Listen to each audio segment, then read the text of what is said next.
So you're trying to figure out the school system here in Dubai. It can be a real headache, right? You see British curriculum and you think, great, I know what that is, but then you quickly realize it's got its own unique flavor here. So let's pull back the curtain and make sense of it all. You start hearing all this jargon, KHDA, EYFS, CAT4, key stages, and it can feel like you've landed in a bowl of alphabet soup. Honestly, you are not alone if you're feeling a bit overwhelmed.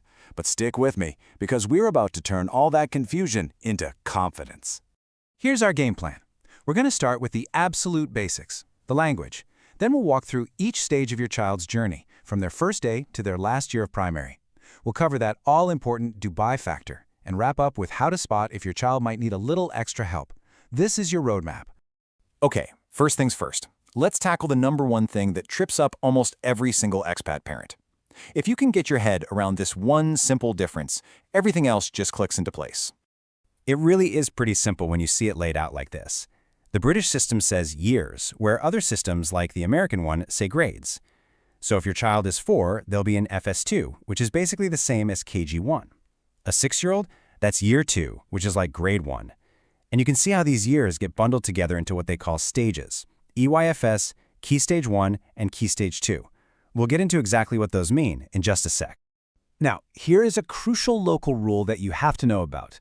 Dubai's Education Authority, the KHDA, is super strict about an August 31st birthday cutoff. What does that mean for you? Well, if your child's birthday is September 1st, they're not going to be the youngest kid in the year above. They'll actually be one of the oldest in their class. And that's done on purpose, to make sure every child is really ready for what's coming next.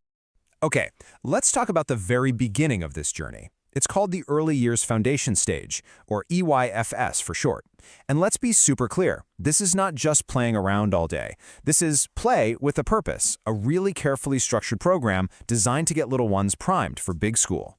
So what's the focus? It really boils down to 3 big things: learning to communicate, developing physical skills, and building that social and emotional confidence. But don't be fooled, there is a very clear academic goal here. By the time they finish FS2, the aim is for children to be using phonics to sound out and actually read simple words. It's the absolute bedrock for everything that comes after.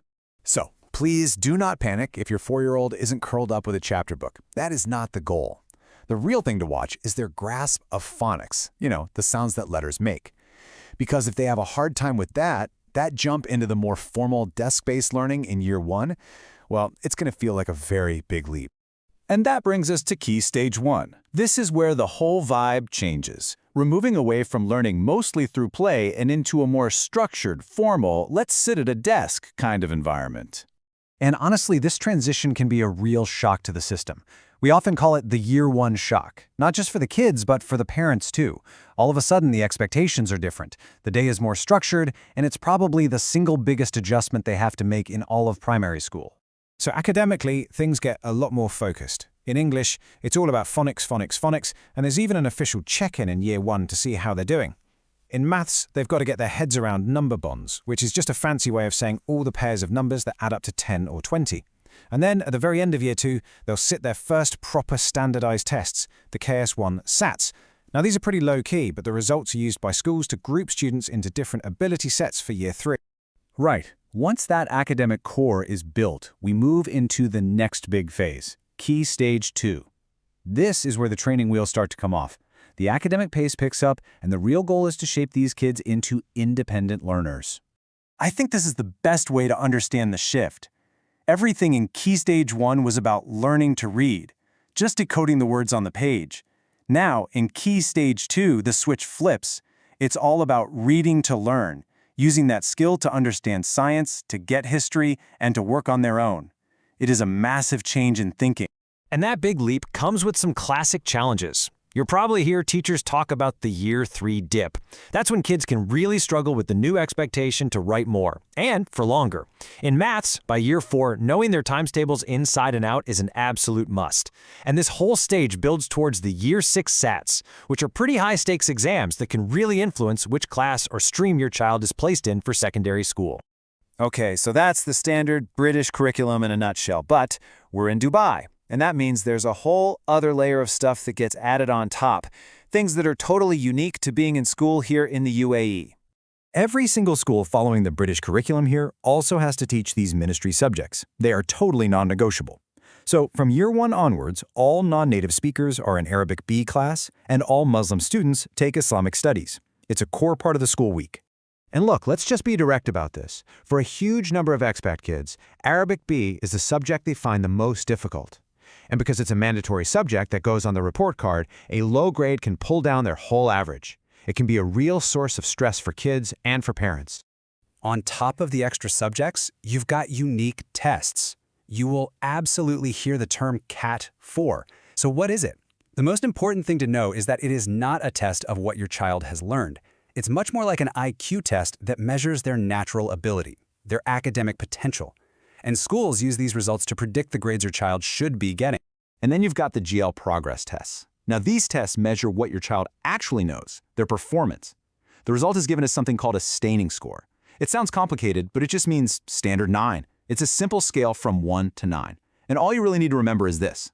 A score between 4 and 6 is considered average, right on track. A score of 3 or below, that's the school's data telling you that your child needs some extra support. Which brings us to our final and maybe most important section. This whole curriculum builds on itself year after year, so a tiny crack in year 2 can turn into a giant canyon by year 5.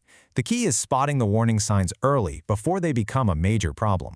So here are 4 huge red flags to watch for. Number 1, the endless homework battle. If a task that should take 20 minutes is stretching into 2 hours of tears and frustration, something's up. Number 2, anytime your child says, "I hate maths" or "I hate reading," what they usually mean is, "I don't understand this and it makes me feel bad." Number 3, a low GL score. A stay 9 of 3 or below is the data that proves there's a gap. And number 4, that feeling of dread or anxiety right before their Arabic lesson. That's a sign that the subject has become a source of stress, not learning. So there it is. From years and key stages to CAT4s and the Dubai factor, it can seem like a lot to take in. But understanding the path, knowing the milestones, and spotting the challenges is the most powerful thing you can do to support your child. The confusion is gone. You now have the map for their journey. Thank you so much for watching!